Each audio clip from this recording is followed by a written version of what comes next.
Hello everyone, welcome back to study central. इस video में हम लोग डिस्कस करेंगे ग्लोबलाइजेशन के नेगेटिव और पॉजिटिव इम्पैक्ट्स।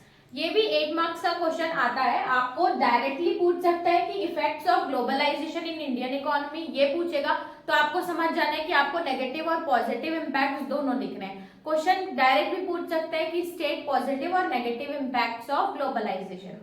ठीक है, तो 8 मार्क्स के क्वेश्चन में आपको अलग अलग करके लिखना है, इसके साथ मीनिंग्स भी पूछ सकता है। तो स्टार्ट करते हैं पॉजिटिव इफेक्ट्स ऑफ या पॉजिटिव इम्पैक्ट्स ऑफ ग्लोबलाइजेशन। हमको पता है कि ग्लोबलाइजेशन स्टार्ट हुआ था 1991 से। ये इसका मकसद था कि सारी इकोनॉमीज, पूरे वर्ल्ड की इकोनॉमीज को इंटीग्रेट कर देना, एक साथ चलाना।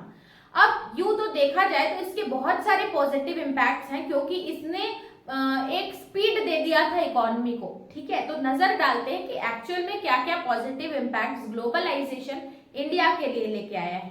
तो अगर देखा जाए, पहला तो increase in foreign exchange resources. अब ट्रेडिंग जो हम कर रहे थे वो अक्रॉस द बॉर्डर कर रहे थे, बॉर्डर से भी बाहर बाकी लोगों से भी कर रहे थे। इसका मतलब जो हमारा फॉरेन एक्सचेंज था, अब ज्यादा ट्रांजेक्शन हो रहे हैं तो ज्यादा ही फॉरेन एक्सचेंज आएगा, तो हमारा फॉरेन एक्सचेंज रिसोर्सेज इंक्रीज हुआ है। उसके बाद अगर उसी को देखा जाए तो एक्सपोर्ट भी इंक्रीज हुआ है। क्यों? क्योंकि पहले हम with in the country trade कर रहे थे, अब ग्लोबलाइजेशन हुआ यानी कि हर कोई ट्रेडिंग कर रहा है, तो अब एक कंट्री को छोड़ के हम बहुत सारी कंट्रीज को सामान भेज रहे थे, तो इंक्रीज इन एक्सपोर्ट। उसके बाद आता है balance in foreign trade. Foreign trade में एक बैलेंस आया। बैलेंस मतलब होता है कि हम एक्सपोर्ट जितना करा रहे हैं उतना इंपोर्ट करा रहे हैं, मतलब मिनिमम। इंपोर्ट ज्यादा नहीं है, एक्सपोर्ट कम नहीं है, ऐसा नहीं, बैलेंस है फॉरेन ट्रेड में। तो ये था। उसके बाद अ चेक ऑन एक्सटर्नल डेब्ट। भाई फॉरेन कंट्रीज में हमारा कितने कर्जे हैं, एक्सटर्नल डेब्ट को भी हम चेक कर पा रहे थे, ये भी एक पॉजिटिव इम्पैक्ट है। उसके बाद जो अब क्योंकि हम एक्सपोर्ट कर रहे हैं, इसका मतलब हमारी करेंसी भी कोई एक्सचेंज करेगा ना, रुपी में ही हमें पैसा देगा, तो एक रुपी का जो हमारी करेंसी थी उसको एक अच्छी वैल्यू मिल रही थी मार्केट में, तो एक्सचेंज रेट ऑफ रुपीज उसके गुड इफेक्ट्स थे। ठीक है, फिर आता है कि अब इंडिया भी मार्केट में शो हो रहा था, India was also taking part in the international trade. इसका मतलब अब लोगों का जो कॉन्फिडेंस था वो इन टर्म्स ऑफ एक्सपोर्ट या ट्रेड इंडिया पे बन रहा था। तो international confidence in Indian economy, Indian economy में इंटरनेशनल कॉन्फिडेंस दिखा रहे थे बाकी लोग। उसके बाद देख सकते हैं कि इंडियन कंज्यूमर को भी बहुत सारे बेनिफिट्स और एडवांटेजेस हुए। कैसे? क्योंकि अब उसको बहुत सारी वैरायटी मिल रही थी, बहुत सारे प्रोडक्ट्स मिल रहे थे, चीप भी मिल रहे थे, जहां से वो लेना चाहे, जहां उसको रेट कम हो वो वहां से सामान ले सकता है। सो इसीलिए बोला है कि एडवांटेजेस टू इंडियन कंज्यूमर। तो ये थे हमारे पूरे जो पॉजिटिव इफेक्ट्स थे ग्लोबलाइजेशन के। इसमें आप अपने हिसाब से और ऐड करके लिख सकते हैं 2-3 पॉइंट, आंसर को थोड़ा हैवी बनाने के लिए। नेक्स्ट देखते हैं हम लोग नेगेटिव इफेक्ट्स ऑफ ग्लोबलाइजेशन। अब ग्लोबलाइजेशन स्टार्ट हुआ था 1991 से, तब हमारी जो कंट्री थी वो थोड़ी वीक थी, इकोनॉमी थोड़ी वीक थी, इट वाज अ मिक्स। लेकिन उसके बाद जब हम ग्लोबलाइजेशन लेके आए तो नो डाउट उसके बहुत सारे पॉजिटिव इम्पैक्ट्स भी थे, हम बहुत ग्रो भी किए, लेकिन इसके साथ साथ उसके नेगेटिव इम्पैक्ट्स भी थे एज वेल।